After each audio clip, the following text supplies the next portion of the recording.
Hi Rakash. Hi Vrinda. Hi. Hi. Hi అండి. Hi. Office ఏ టైంకి నువ్వు ఏ టైంకి వస్తున్నావు? మొగుడు నా మేనేజరే కదా, మేనేజ్ చేసుకుంటాడని లేట్గా వచ్చాను. షటప్. ఇది మన ఇల్లు కాదు, నేను ఈ మొగుడిని కాదు, ఒక మేనేజర్గా అడుగుతున్నాను. ఎందుకు లేట్గా వచ్చావు? Lift problem. ఆఫీస్ వాళ్ళు క్యాబ్ ప్రొవైడ్ చేస్తున్నారు కదా, మరి కక్కుర్తి కాకపోతే లిఫ్ట్లో రావడానికి? నేను అంటుంది ఈ లిఫ్ట్ కాదు, మన ఆఫీస్ లిఫ్ట్ ప్రాబ్లం అంటున్నా. ఆఫీస్ లిఫ్ట్ ఏమైంది? బానే ఉంది కదా. ఏంటి బాగుండేది? మన ఆఫీస్ రైలు పెట్టంతుంటే లిఫ్ట్ మాత్రం అగ్గి పెట్టంతుంది. మళ్ళీ దానికో లిఫ్ట్ మ్యాను వాడే 100 కేజీలు ఉంటాడు. ఇంకెవరు పడతాడు దాంట్లో? ఒకటి లిఫ్ట్ అన్నా మార్చండి, లేకపోతే లిఫ్ట్ మ్యాన్ అన్నా మార్చండి. మేం పైకి వస్తేనే కదా ఆఫీస్ పైకి వచ్చేది. ఎప్పుడు చూసినా ఏదో ఒక సాకు చెప్తూనే ఉంటావు. ఒకసారి లిఫ్ట్ ప్రాబ్లం అంటావు, ఒకసారి సిస్టమ్ ప్రాబ్లం అంటావు, ఒకసారి వైఫై ప్రాబ్లం అంటావు. మరేం చేద్దాం, మన ఆఫీస్లో అన్ని బొక్కలు ఉన్నాయి. మరి బెటర్ టు ప్యాచ్ దెమ్. సర్లే కానీ ప్రాజెక్ట్ ఎక్కడి వరకు వచ్చింది? అసలు స్టార్ట్ చేస్తేనే కదా. వారం అవుతుంది ప్రాజెక్ట్ ఇచ్చి, ఇంకెప్పుడు కంప్లీట్ చేసావు?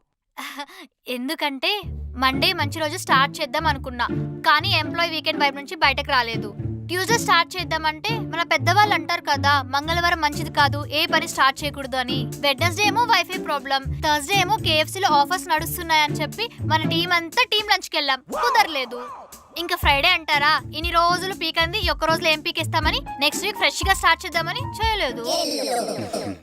వీక్ డేస్ లో ఎలాగో పని చేయలేదు, కనీసం వీకెండ్స్ లో ఉన్న పని చేయాలి కదా. ఏంటి నువ్వు ఇచ్చే బోర్డు జీతానికి వీకెండ్స్ లో కూడా పని చేస్తారా? నేను వీకెండ్స్ లో పని చేస్తే మా ఫ్యామిలీని ఎవరు చూసుకుంటారు? అసలే నాకు ఒకడు ఉన్నాడు, వాడికి తిండి పెట్టాలి, వండి పెట్టాలి, సుఖ పెట్టాలి. అసలే మా ఆయన లేకపోతే 10 నిమిషాలు కూడా ఉండలేడు తెలుసా. సర్లే ఇప్పుడైనా స్టార్ట్ చేయి. I will try.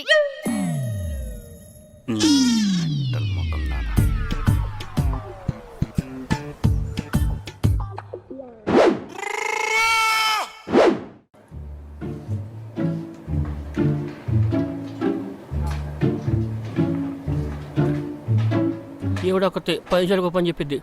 Madam, manager పిలుస్తున్నారు. ఏంటంటే ఆవిడ గారు బాధ? అంటే ఆఫీస్కి లేట్ వచ్చి అందరికి బోనస్ ఏమైనా ఇస్తున్నారా? లేదు మేడం, క్లాస్ బిగుతున్నారు. నేను కాలేజ్లోనే క్లాస్ వినలేదు, ఇప్పుడు ఈమె చెప్పే క్లాస్ వినాలా? నాట్ ఇంట్రెస్టెడ్ అని చెప్పు. అలా అనకండి మేడం, మీరు రాకపోతే నా జాబ్ పీకేస్తా అన్నారు. మరి ఎందుకు ఛాన్స్ మిస్ చేసుకుంటున్నావు? మళ్ళీ ఇలాంటి ఛాన్స్ రాదు. అయ్యో అలా అనకండి మేడం, నన్ను నమ్ముకొని 2 ఫ్యామిలీలు ఉన్నాయి, ప్లీజ్ రండి మేడం. నా ఒకటికే దిక్కులేదు, లక్కీ ఫెయిలరా నువ్వు.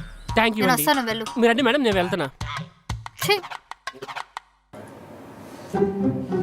ఏంటి పిలిచావంట? ఆఫీస్కి లేట్గా ఎందుకు వచ్చావు?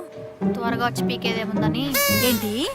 అదే అమ్మా, త్వరగా వచ్చి చేసేది ఏముందని. అసలే ప్రాజెక్ట్స్ ఏం లేవు కదా. ఇలాగేనా నువ్వు మేనేజర్తో మాట్లాడేది? మిగతా వాళ్ళందరూ వచ్చి వర్క్ చేయట్లేదా? నీకే మాయరోగం? వాళ్ళందరూ ఎందుకు వస్తున్నారో తెలిస్తే నీ గుండె అయిపోతుందమ్మా. ఎందుకు వస్తున్నారు?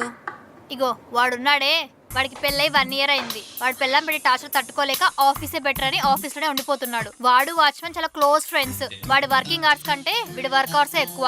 ఇంకా ఇగో వీడున్నాడే, వాళ్ళ ఇంట్లో ఏసీ రిపేర్ వచ్చిందంటమ్మా, అందుకే ఆఫీస్ లో చల్లగా ఉంటుందని ఇక్కడే పడుకుంటున్నాడు నైట్ కూడా. ఇగో అది ఉందే, అది రీసెంట్ గా లవ్ లో పడిందమ్మా. ఇంట్లో మాట్లాడుకోవడానికి ఫ్రీడమ్ లేదని ఆఫీస్ ఎర్లీగా వచ్చి సొల్లేసుకుంటూ ఉంటుంది. వీళ్ళందరికీ ఏదో ఒక మోటివ్ ఉందమ్మా, కానీ నాకేముంది, మంత్ ఎండ్కి వచ్చే శాలరీ తప్ప.